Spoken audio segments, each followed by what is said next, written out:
Referee সহ এজন্য 12 জন মিলে খেলল আর্জেন্টিনা। ফিফা কি আসলেই চায় না কোনো মুসলিম দেশ বিশ্বকাপ জিতুক?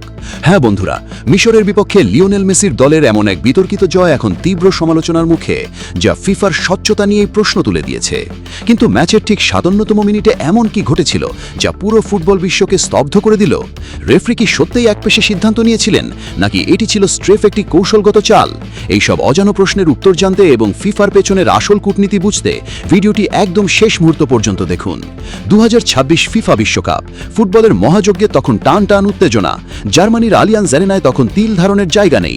মুখোমুখি বিশ্ব চ্যাম্পিয়ন আর্জেন্টিনা এবং আফ্রিকার উদীয়মান শক্তি মিশর। কিন্তু কে জানত এই ম্যাচটি ফুটবলের ইতিহাসে এক মহাকাব্যিক রূপকথা হিসেবে লেখা হবে?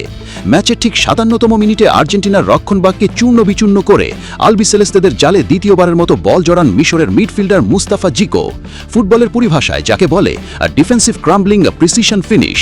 এক রক্ষণভাগের পতন, এক নিখুঁত ফিনিশ। কোনো অফসাইড নয়, কোনো সন্দেহ নেই। একেবারে নিখুঁত এক ক্লিন পাস থেকে চোখ ধাঁধানো গোলটি করে মিশর। আনন্দে মেতে ওকে পুরো মিশর শিবির। গোলদাতা মুস্তাফা জিকো তো জার্সি খুলে বুনো উল্লাসে মাতেন। কিন্তু এই আনন্দের স্থায়িত্ব ছিল মাত্র কয়েক মুহূর্ত। মিশরের উদযাপনের মাঝে অচমকা বেজে ওঠে রেফরির বাঁশি। জানানো হয় পাল্টা আক্রমণে যাওয়ার সময় আর্জেন্টিনার ডিফেন্ডার লিসান্ড্রো মার্টিনেজকে ফাউল করা হয়েছিল। আর সেই সূত্র ধরে ভিডিও অ্যাসিস্ট্যান্ট রেফরি বা VAR রিভিউ দেখেন ম্যাচ রেফরি। স্ক্রিনে বেশ কয়েকবার রিপ্লে দেখার পর রেফরি যে সিদ্ধান্ত নিলেন তাতে স্তব্ধ হয়ে যায় পুরো ফুটবল বিশ্ব। লিসান্ড্রো মার্টিনেজকে ফাউল করার অজুহাতে বাতিল করে দেওয়া হয় মিশরের সেই বৈধ ও দুর্দান্ত দ্বিতীয় গোলটি। রেফরির এমন একপেশে সিদ্ধান্তে রেগে আগুন মিশরের খেলোয়াড়দের থেকে শুরু করে সমর্থকেরা। বড় বড় ফুটবল বোদ্ধা ও বিশ্লেষকদের স্পষ্ট দাবি, এটি কোনোভাবেই ফাউল ছিল না। রেফরি চরম দুর্নীতি আর পক্ষপাতিত্বের আশ্রয় নিয়ে মিশরের নিশ্চিত গোলটি বাতিল করেছেন। ফুটবলের পরিভাষায় victory tainted by controversy, spirit broken. বিতর্ক দ্বারা কলঙ্কিত এক বিজয়, এক আত্মা ভেঙে গেল। সামাজিক যোগাযোগ মাধ্যমে বইছে নিন্দার ঝড়।